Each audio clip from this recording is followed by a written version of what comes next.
You're heading south of the Mason-Dixon. This is the Week in Review at the Abbeville Institute. Here is your host, Brian McClanahan. Welcome back to the Week in Review at the Abbeville Institute. This is your host, Brian McClanahan, and this is episode 122, covering the week of May 21st through May 25th, 2018. Glad to have you back on the program. Glad to be here. You can follow us on Twitter at Abbeville Institute. You can like us on Facebook at Abbeville Institute, and you can subscribe to our YouTube page at Abbeville Institute. If you don't want to look for all those things, go to our webpage, abbevilleinstitute.org. You'll find all our social media buttons at the top of the page, as well as our Amazon Smile button. Click on that, and you can support the Abbeville Institute while you shop at Amazon. If you give us an email address, we'll give you a free ebook or Patrick Sale's Emancipation Hell. That gets you our daily dose of Dixie Monday through Friday and our weekly email on Saturday or Sunday, which includes a link to this podcast. Also, while you're at abbevilleinstitute.org, at the top of the page, you'll see a button that says, or a tab that says support. Click on that. It'll have a drop-down menu where you can see donations or donor levels. Click on that, and you can support the Abbeville Institute for as little as $3 a month or $5 a month if you're not a student, $3 a month if you are a student, or annually $25 a year if you're a student, or $50 a year if you're not. We also have other levels, but we have a new donor interface, so look at that. It's a lot easier to use, and we've got various levels to donate. So help us explore what is true and valuable in the Southern tradition. Also remember that we have our summer school coming up, July 15th through 20th, 2018. The topic is Southern Identity Through Music. It's going to be a grand time. We have Bobby Horton as our keynote speaker on Wednesday night of the week. I'll be speaking there along with other scholars from the Institute, and we're all talking about music, which is such a fun thing to talk about. So it'll be a good time. Space is limited. There are scholarships available if you are a graduate student, undergraduate student, or advanced high school student. So contact Dr. Livingston. All the information is available on our website at the middle of the page. It says you're invited, and there's a link to the summer school. So do that. Also, don't forget that we have our application. So going out to your favorite application store, web app store, you can get the Abbeville Institute app where you can get a link to this podcast as well, along with our lectures and other things. So you can have us on the go. And if you want to support the Institute, you can get some Abbeville Institute merchandise.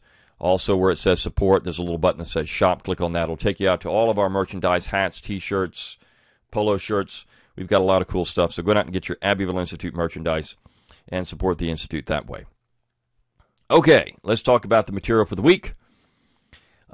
Again, just like last week, I think the general theme is Yankees and what Yankees do and who Yankees are and how they are different from the South, from the Southern tradition.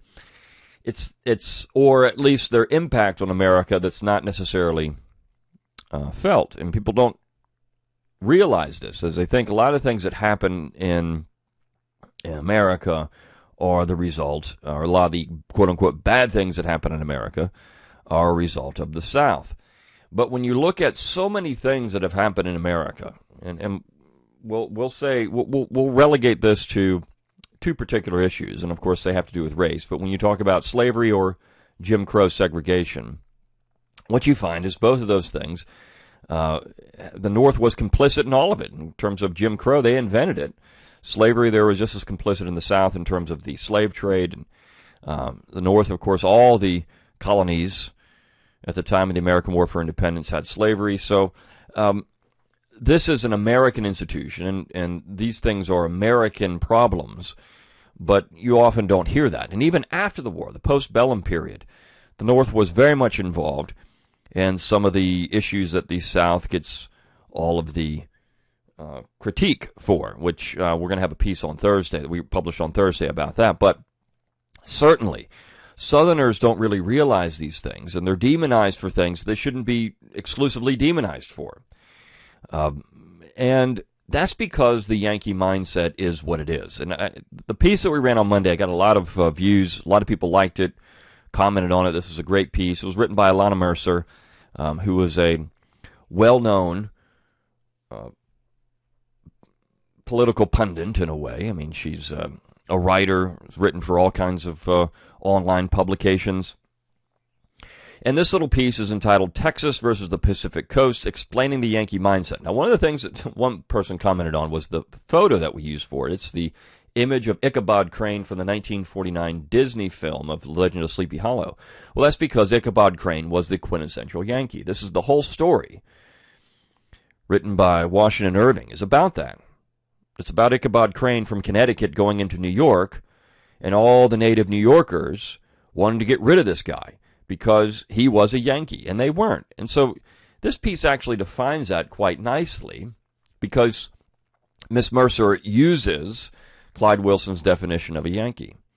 And there's a wonderful quote that he wrote about this. He said, quote, "The firemen who died in the World Trade Center on September 11th were Americans. The politicians and TV personalities who stood around telling us what we were to think about it are Yankees."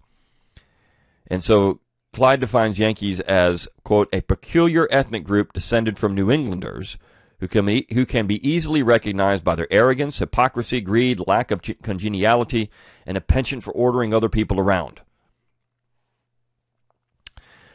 Jefferson said it was a perversity of character that made a Yankee a Yankee. And so she talks about her experience in Texas and, of course, the Pacific Northwest, where she lives, and how everyone bosses her around in the Pacific Northwest. And then Texas, everyone was so nice. And that's because the Pacific Northwest has been overrun with Yankees. And Yankees tell us what to think and what to do. That's what Yankees do. I mean, you look at what happens in America and a lot of the things that we have going on. You have the central government telling you need to do this, you need to do that. These are Yankees. They can be found anywhere. I mean, it doesn't matter where they've planted their feet, where they've planted themselves to live. In fact, the South is being overrun with them in many areas. The coast of South Carolina now is just overrun with Yankees. Why? Because it's a nice place to live, and they're coming down in droves, and they're changing that place. People talk about North Carolina going purple. That's because of all the Yankees that have moved into it. Georgia, there's discussion of Georgia going purple. Why? Because more and more, it's Atlanta, more and more Yankees are moving into Atlanta. Virginia has gone purple. Why? Because all the Yankees that live in the northern part of the state. You still find good people in Virginia, in the western part of the state, and the southern part of the state, central part of the state, but the northern part of the state is overrun with Yankees. Anywhere you have them. You look at Alabama. There's a question about, can Alabama go purple at one point? Well, this is because of the influence of Huntsville, which is in the northern part of the state, but Huntsville has got a lot of Yankees in it because of the military influence in that area and the R&D section of NASA and others. You got the area of Huntsville that has all of the Yankees move into it. And so you've got this problem in a lot of southern states, but you have it everywhere. Anywhere there are Yankees, they come in and they try to change the political climate, and they try to change everything to reflect them, because this goes back to John Winthrop, or Weintraub, as the Yankees would have said. John Weintraub, as Weintraub's City on a Hill, right? So this was the idea. It was an imperialism. Yankees wanted to be sure that that everyone lived like them, and if they wouldn't, they would force you to do it. Now, the interesting thing about that is that Yankees don't want to live like you. If you tell a Yankee how to live, well, that's very offensive. You can't do that. In fact, when you look at Puritan society in Massachusetts, and you had this city on a hill mentality where everyone had to live like them, reflect the Puritan mindset. The Puritans, though, were very provincial in that they had their own little ward republics, as Jefferson called them, where they had their own constitutions, and these people could live different ways. Not necessarily an overarching mentality was there. I mean, there was commonality, but they still had their own independent constitutions. So they were actually decentralized themselves, but yet everyone else had to live like them. And if you didn't, they were just going to kick you out of the colony. You look at the establishment of Rhode Island, that was the case there. Or they were going to execute you. If you were a Quaker in Massachusetts, or a Baptist, not off with their head, but you're going to be hung. So the Yankees were certainly even domineering in their own sphere of influence. Massachusetts was the hub of Yankeedom up in New England. And it really was the significant other in America. It always was. It was always the other. And everyone knew that. In fact, even when you get to the 1860s, you get to 1860 and 61, when there was discussion of Southern secession, there were actually Southerners saying, no, we don't need to secede. We are America. New England needs to secede. They're the problem. So the whole thing was actually flipped on its head. And I've mentioned in some of my work that the Nationalists, which really was a disguise for Yankeeism, right? It was really just Northern sectionalism, which became New England nationalism. That's all that was. The Nationalists really were the problem. They were always the problem. They were always the disruptive people. Always. Because the Americans that believed in federalism, in the Federal Republic, were the majority. But the Yankees were always, and the Nationalists, which you had that, were always trying to agitate. So that created the problem. We flipped American history on its head. It's nationalism that was always the strange, not the Jeffersonian image of decentralization. That was always the generally accepted position in America. Nationalism came in and killed all that. So Lincoln was the other. I mean, you look at his popular vote numbers, less than 40%. But yet somehow Lincoln becomes the symbol of America. That's unfortunate because it wasn't. 60% of Americans were interested in decentralization. 60% of Americans in 1860 were interested in the original Federal Republic. Yet 40%, the Yankee contingency, were not. And because they won the election, that changed everything. The Hamiltonians were not in the majority. Rarely did they ever have a political majority. And when they did, it was often knocked down. Even when you had, if you look at, say, for example, 1848, when the Whigs won the election, or 1840, when the Whigs won the election, the presidential election. And there, of course, there's times when they were taking Congress. You can say, well, the Whigs trace directly back to the Yankees. And in some cases, that's true. I mean, Southerners like Henry Clay had accepted Hamilton's economic positions. But when you look at the people that won those elections, and then what happened, you look at Harrison, of course he died, and then John Tyler becomes president. Tyler was a Southern nullifier. I mean, this is why Tyler was put on the ticket. And so you had that element of the Whig contingency, the Whig coalition. But not just that. Zachary Taylor told James K. Polk when they were riding in his inaugural carriage that, well, I think California should just secede. Because, I mean, this country's too big. We don't need California. Just let it go. And Polk was shocked by this. Oh, my gosh, you're saying you want California to go? I mean, Polk, in so many ways, was a nationalist. He was a Jacksonian nationalist. He couldn't believe that Zachary Taylor from Louisiana, actually from Virginia, then on to Louisiana, was sitting there saying that just California should just go. To Polk, that was heresy. But Taylor was looking at the situation and saying, well, if we try to keep California, it's going to create problems. And, of course, he was right about that. It did. Of course, Taylor didn't advocate that publicly, but that was his private sentiment on the issue, and Polk wrote about it. So you have this thorn in the side of America, which is Yankees, of real America. And the interesting thing, of course, Yankees are the ones who wanted to secede first. They wanted to secede in 1794. They wanted to secede in 1800 and 1801. They wanted to secede in 1803. They wanted to secede in 1815. They wanted to secede in the 1840s. And yet, when secession actually happens, they fight like crazy to keep the South in the Union.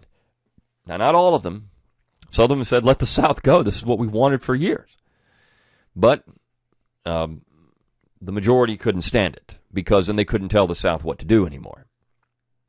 You had this fertile land that was there for the taking if the South loses. But this is why the Yankee is such a peculiar character. They're a strange breed, but yet they're taking over America and the American mindset. It is the imperialistic part of America. And unfortunately, in a union of states, you have these people, and if the union becomes something that it's not, which is a top-down, centralized political system, you have to deal with this in a different level. If it was a decentralized federal republic, you wouldn't have to. The Yankees could do what they want, and of course, everyone else, all the real Americans, could do what they want too. But that's the situation. This is why it's fun to talk about Yankees. And within that, you have a piece written on Wednesday by Walt Garlington entitled An Appeal to Southern Graduates. We're in graduation season now. Everyone's graduating from high school or college. And you get these graduation addresses. I like this little piece because anyone that's had to go to these things gets this stuff, right? You have all the graduates, the young minds of mush sitting there. They've just gotten their degree, which now means less and less. High school degree means nothing. The college degree means less and less. Or maybe they've gone to graduate school. Now that's getting flooded in the soft areas with so many graduates, so that means nothing. But you've got all these people sitting there thinking, oh, yes, I'm going to go out and do grand things. And they're told, go far, dream big, succeed, break the mold. And so Garlington says, I hope they won't do that. I hope they'll listen to stay home, dream small, be content, be unknown. Because what he's saying here is that what's happening in America, particularly in the South, is we're not focusing on this idea when I say in my own podcast, think locally, act locally. We all want to be the it in America. Get on TV. Be the person that, changes the world. Go out there and get involved in politics and get involved in the top-down system. That's not the Southern way. What he's saying is go have a homestead. Go farm. Go do the things that keep the Southern tradition alive. It doesn't mean that you're not going to get involved in literary pursuits, maybe even scientific discoveries. Maybe you're a scientist and you go out and you're an engineer and you create something that's going to help humanity. These are grand things, wonderful things. Southerners did this stuff all the time. Sometimes they're demonized for it now, but they did it all the time. But they did it to help those around them first, and then it expanded out from there.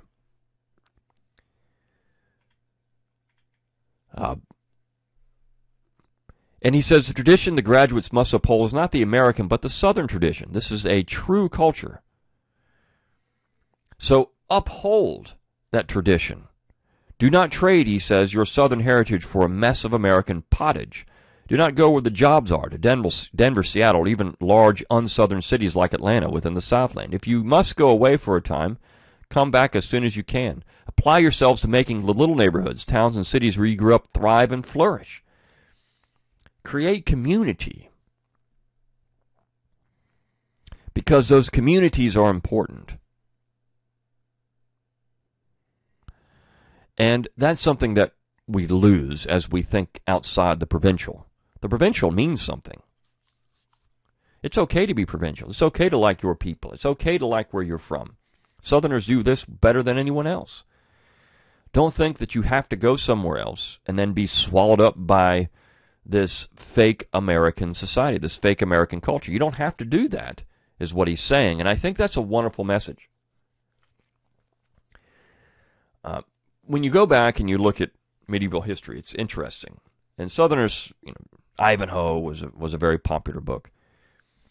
They weren't a squirearchy, as some people have said.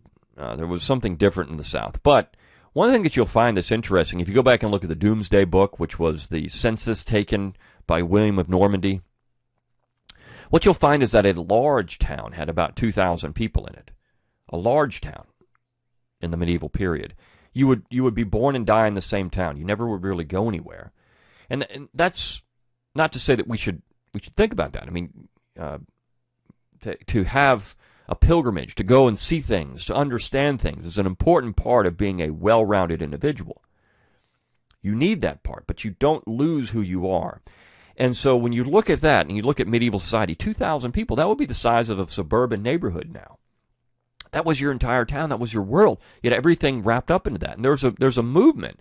Even where I live, there's a movement to have these little self-contained towns, so to speak, within larger urban environments. And they have a Southern theme. There's a little community here. They put shops in. They've got a fake church, but it's a community center. They've got all kinds of things they've developed, and the whole idea is that you don't have to leave. You can just walk around your little neighborhood. You don't have to leave it for anything. You don't have to go to the Walmart. You can get the stuff you need right there. You got little places to shop, little grocery store. You stay right there, and they put houses in there, and they've got townhomes. That's the point. It's to create these small communities, because this is what people really want when it comes down to it. They want connection with other people who are like them. That's what they really want, and they need jobs, of course. But one of the great things about the internet is it's allowed for people to have jobs that you don't have to go to an office anymore. Your office can be your home because people can do things online. Now, that contributes to the quote-unquote hustle culture, where you've got to go out, or what young people call gig culture, gig economics now, where you got to go out and find little jobs here and there. But still, maybe you can be an entrepreneur and do that kind of stuff. You have your little homestead. Maybe you can grow your own food. You can produce something. You can produce just enough to survive. And you can have a thriving lifestyle where you can get involved in a local church and local schools and these kind of things. Or maybe you homeschool, whatever the case may be. But this is because people want connection. And so this is all that Walt Garlington is saying here. Have that connection and keep it. And if you do that, you're going to maintain the Southern tradition.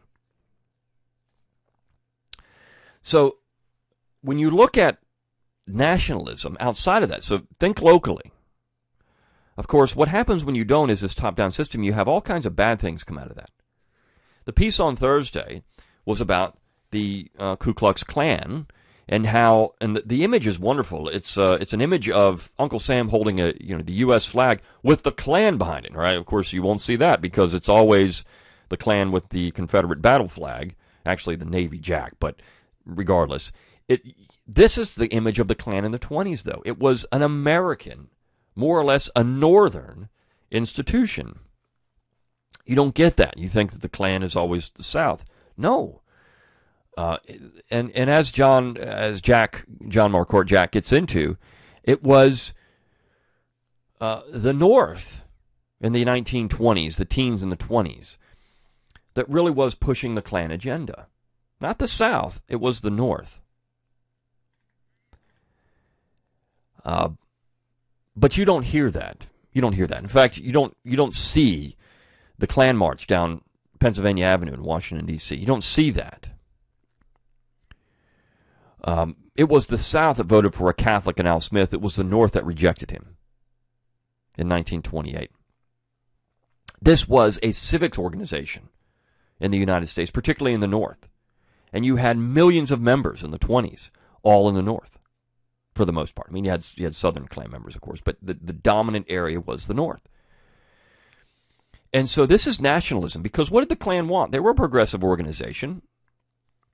100% they were progressive. In fact, Behind the Mask of Chivalry is a book that talks about that. And a friend of mine had to read it in graduate school, and he said that the progressives in the room were shocked that, oh, you're calling these people progressive? Well, they were. They wanted all the progressive things. They wanted the New Deal, for example. They wanted public schools. They wanted the things that were attached to the progressive movement, and they wanted it for a white America. What they wanted was a progressive, white, nativist America. Protestant, these are the things they wanted, and the Klan represented those things. The South, I mean, anti-Catholic. You couldn't have that. I'm not saying the South is anti-Catholic. Obviously, they voted for Al Smith. The South was not that way, you see. So, and of course, you did have membership in the South. There's no doubt about it. Hugo Black, who I'm going to talk about on the piece on Tuesday, was an ardent Klan member from Alabama. And it's his nationalist agenda that helped destroy the Federal Republic of America. So nationalism, top down, what they wanted was an America dominated by this view, all of America. It was top down. And so let's talk about that idea of how Hugo Black ruined America. And this is the piece on Tuesday, Killing the Incorporation Doctrine. And it's a review of a little pamphlet by Dave Benner, who often writes for the Institute. And it's about the 14th Amendment. A lot of people don't realize, and we actually had people comment in our social media posts, that, how can you say that the First and Second Amendment don't apply to the states? I mean, they have to. This is the part of American constitutionalism people don't realize. They never did. They never were supposed to. The First and Second Amendment were restrictions on the general government only, and that's okay because the states had their own quote-unquote Bill of Rights that protect free speech or the right to bear arms.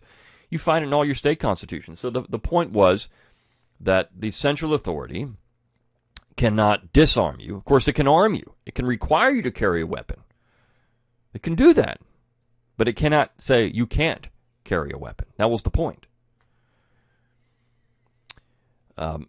Even the Marshall Court, as he points out, said this, right? The Bill of Rights did not apply to the states.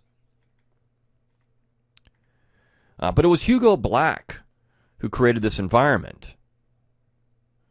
It was Hugo Black, through several decisions in the 1960s, that helped lead to this environment that we have, that all the first 8 amendments apply to the states. And you might think to yourself, well, that's a good thing, right? Because we've got the Second Amendment then applying to the states. But what has that done? You know, if you have a problem with some of the social issues in America, where you have the right to specific things that many Americans don't think you have a right to, that comes from incorporation. It comes from an interpretation of the Constitution at odds with the original Bill of Rights. And of course, if you look at the preamble to the Bill of Rights, it says clearly, this was designed to prevent misconstruction of the U.S. Constitution, so the states could not be abused by the central authority. And so the general government could not abuse its own power.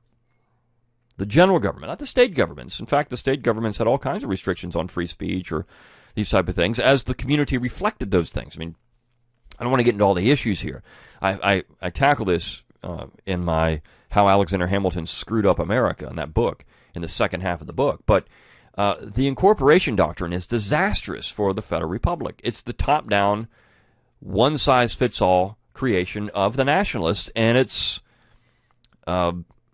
and the antithesis of the founding generation and what they really wanted. Now, Madison actually proposed an incorporation amendment, but he was rejected.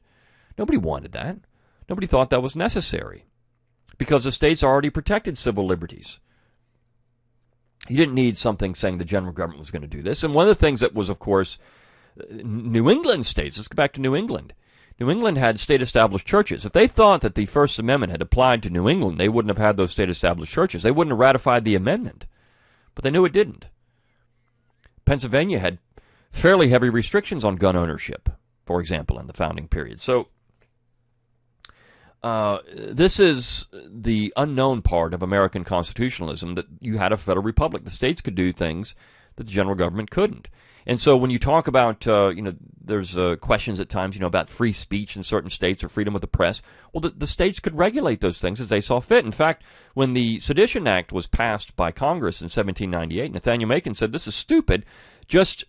You can't do it here. You can do it at the state level, though. If you want to have sedition laws, pass one in New York, pass one in Massachusetts, pass one in North Carolina. It doesn't matter, but the central government can't do it. It's unconstitutional. That was the whole point. We can argue whether a sedition law is necessary, but at the same time, it's unconstitutional for the central authority to do it, and that was always the rub. But of course, we lose that in this fog of nationalism. We think, America, one nation, indivisible. That's a creation of the nationalists. It's a creation of incorporation. It's a creation of this one-size-fits-all Yankee mentality. Everyone has to be like us. And Southerners buy into this, unfortunately, and they think, well, we'll just control things and everyone will be like us. That's not what we need to do. We need to be saying, nah, you know what? Let New England have New England. Let California be California. Let them ruin their entire state. Just keep it in California. I would love for it to be the socialist mecca of America, and every socialist moves out to California and they just live out there in that place, and there's an exodus out of the rest of the United States. Real America goes to California. That'd be wonderful. Why not? Right?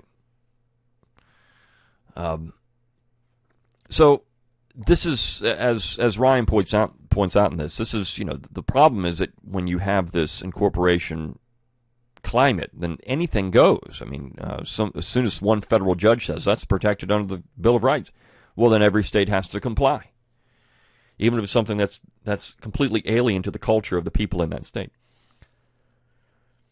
The last piece we ran for the week was entitled Star Wars and Gone with the Wind. Star Wars had a new film in the series open yesterday, and a lot of people like Star Wars. I mean, you really look at the original idea of Star Wars. You had the rebellion against the Empire, and a lot of people, there's the South against the North. And, of course, Spielberg and Lucas were looking at it more like, the Empire was like the Nazis, if you look at their imagery. And so they wouldn't get into the North-South thing, but you can certainly get that out of it, the rebellion and the empire. And so it kind of has a war feel to it, war for Southern independence feel to it at times. And one of the other things is that you've got Han Solo now. The film that came out was about Han Solo this last Friday. And Han Solo is the scoundrel. He is, as Jerry Sawyer points out, he is the Rhett Butler of the series. He's the guy that was too cool to participate in the rebellion, but now he's the rogue that says, okay, I'll do it. And he, of course, woos the princess, and they have scenes that are very much like Gone with the Wind. And so here you have Southern culture influencing that particular film, even when people don't recognize that. Margaret Mitchell's Gone with the Wind. So it's wonderful to see these things, and of course, it's a nice look at American culture and how the South still can influence that. Now, again, people don't see that, people don't realize it, but it's true. And of course, the early movies, which are now episodes 4, 5, and 6 in the series.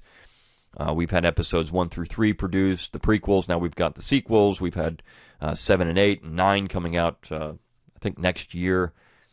So you've got this series, which now has produced all kinds of films, and Disney's very involved in it. But it always had a Southern feel to it, if you look at the structure of it.